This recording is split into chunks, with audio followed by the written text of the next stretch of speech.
company and a decade later, the chairman.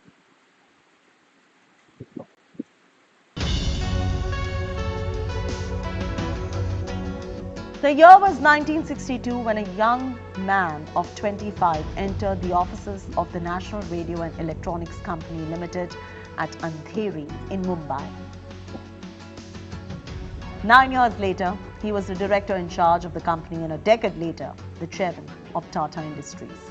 In 1991, he succeeded J.R.D. Tata as the chairman of the Tata Group.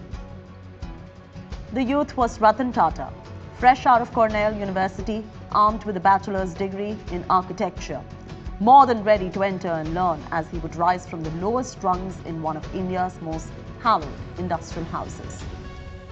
Today, Tata's contribution to India's largest conglomerate and to the nation's economy has been second to none. He was on a pedestal very few industrialists in the country were able to climb. Though he had a magic surname, young Ratan had a tough act to follow, that of his predecessor Jamsetji Tata, Dorab Tata, and finally the iconic J.R.D. Ratan Tata took on the challenge, and by the time he retired in December 2012, Tata Group's financials spoke loud about the impact he had. During his tenure, the group revenues grew manifold, totaling over $100 billion in 2011-2012. Ratan Tata identified the opportunity which the liberalization of the Indian economy provided and began restructuring the Tata Group in 1991.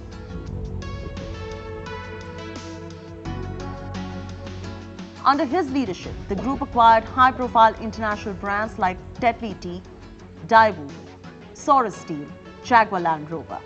He was also the man behind Tata Nano, the company's small car project, which he hoped would give wheels to the middle class.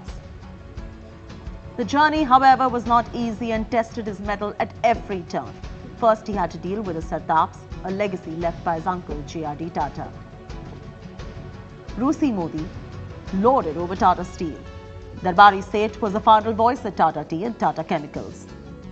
Ajit Kerkar was the force behind Indian Hotels, and Nani Palkhiwala was the man behind ACC.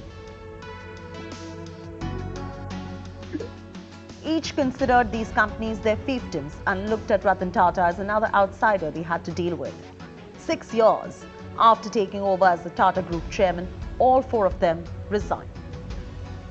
Tata also wielded the broom on several companies. He exited cement, textiles, cosmetics, and focused his energy on software, telecom, finance, and retail. Finally, after serving as the group chairman for 21 years, Tata retired in December 2012. He had spent 50 illustrious years with the Tata Group. An avid aviator, Tata was awarded the Padma Vibhushan, the country's highest civilian honour, by the Government of India in 2008. The humble industrialist was also known for his philanthropic work. Till his death, he served as the chairman of the Tata Trust, which is amongst India's oldest non-sectarian philanthropic organizations that work in several areas of community development.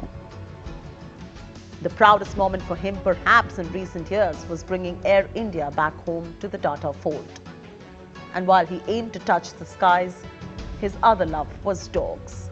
Doors of even the Bombay house were open to strays all day long. Bureau Report, Business Today TV.